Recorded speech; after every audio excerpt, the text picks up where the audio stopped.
Yo, what is up guys? It's Pedro here, and in today's video I will be talking about Daron Payne and Cameron Curl and why I think the Washington Commanders need to do what they can to try to get those guys back and extended. So if you guys are new, make sure to subscribe for Washington and NFL content. Also hit that like button and that notification bell as well. It really helps out a ton, and it takes 1 second. So the Washington Commanders season is basically over. They have one more meaningless game, but Sam Howell will be starting, so should be at least a little bit exciting. But now we have to start to talk about a little bit of guys that we want to bring back / extend. Daron Payne is a free agent, so he's a guy that we would have to sign or franchise tag. And then Cam Curl will be under contract for next year, but we're eligible to give him an extension now, and I think that is something we definitely should do. The Commanders' defense was very, start out bad, but part of that is because Cameron Curl is out. But then, they made some more adjustments, moved on from William Jackson III, switched some guys around,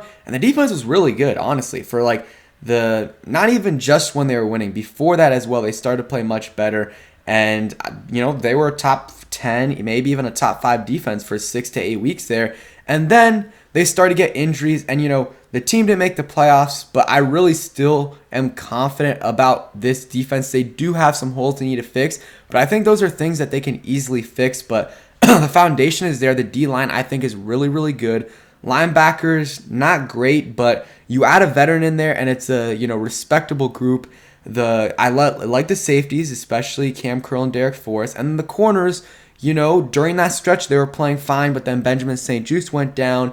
And, the combination of Cam Curl, Benjamin St-Juste, and Jonathan Allen being out for, Allen was only 2.5 quarters, but those last 2 games really hurt this defense. But I like where the defense is at. They need a couple more players, another linebacker, maybe another corner, but they're at a really good spot, in my opinion. But if they lose Daron Payne and lose Cameron Curl after next year, they won't be in a good spot. Or they won't be in as good of a spot as they are right now. And I think, Cam Curl is just so important to this defense. Get a deal done now while you can. His interception numbers aren't high at all. I don't think he had one this year or last year, but you know how good he is. And once those interception numbers get higher, then it's the player has more leverage in a deal. Try to get a deal done now. He's probably a top 3 most important player on your defense. I would go Allen, Payne, and then Curl. I think Chase will get there, but right now, Curl's in that top 3. You saw what happened when he went out. This defense just wet the bed.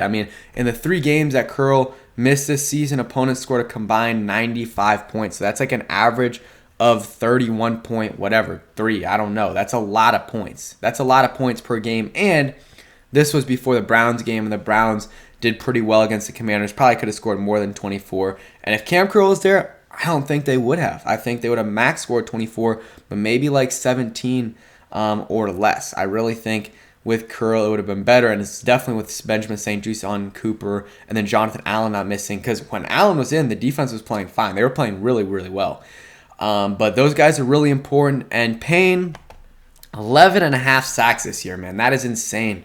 For an interior guy, I think you got to pay him. I think he is more important than Montez Sweat. I know Sweat's good. I don't know how many sacks he has, 7.5, 8.5.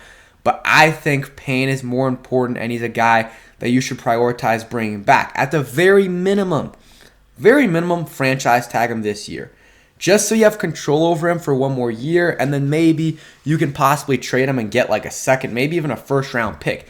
If you don't franchise tag him, then you'll lose him for a 3rd-round compensatory pick. So at the very least, franchise tag him so that you either can trade him later on, or so that you can keep him for another year and try to get a deal done in the offseason, or just have him for another year. Best case scenario is you pay him. You pay him, and could have paid him last offseason. Now he had he had a big year in his contract year, which a lot of people expected. Now it's going to be a lot harder to get him for cheap. It's going to be over 20 mil for sure, 100%. Jonathan Allen got $18.5 million, I believe, or around $18 million, after really not having that great sack production. He was a good player, but not much sack production, and that was 2 years ago.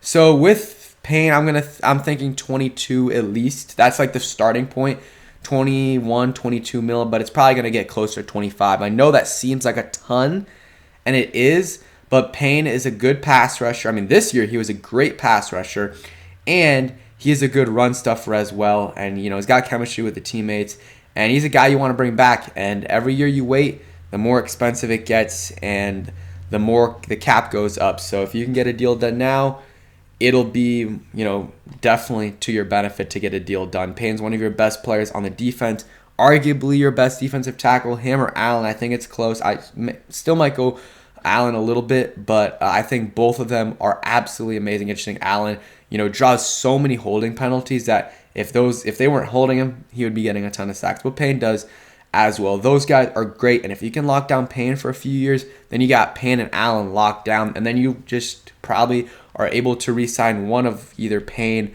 or not Payne, either Sweat or Chase Young, and it'll probably be Chase Young, and maybe you move on from Montez Sweat this offseason or next offseason in terms of a trade, get something while you can. I don't know. That's something that they can do. Maybe get some more draft capital so they can move up for a quarterback if they want to do that. I don't know. We will see. They've got a lot of options, but the D-line is in a good spot.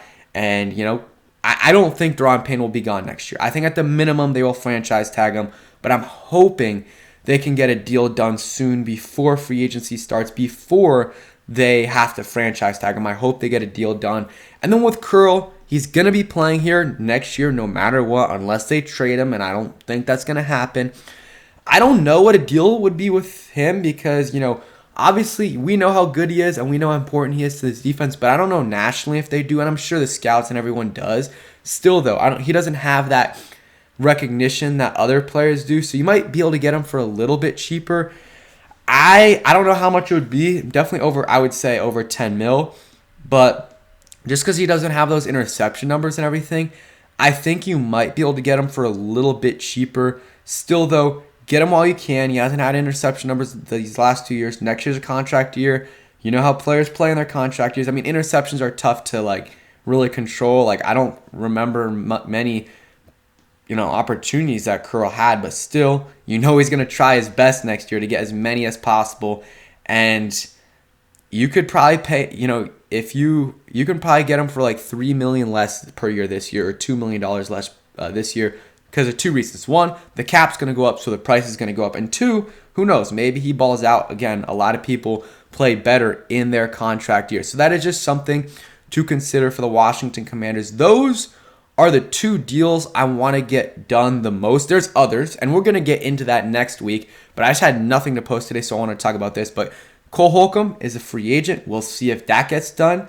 That is someone I want to bring back, but it's not a necessity. I don't need to be paying him a ton. If he wants to come back for a reasonable deal, bring him back. If not, if he's looking for too much money, it is what it is. And there's other guys as well. Wes Schweitzer, Tyler Larson might be a free agent. There's a lot of minor free agents, and then obviously they have to decide what they're going to do with Carson Wentz. I think we know what's going to happen. They'll just release him and save a ton of money. And then Taylor Heineke's also a free agent. So there's a lot of things we're going to talk about in the next few weeks. I'm excited. Hopefully some coaching changes. I don't think so, but I think 90% chance Rivera's back. But hey, there's a slight chance maybe that even if Rivera comes back, maybe a 25% chance Scott Turner's gone, and I would absolutely love that.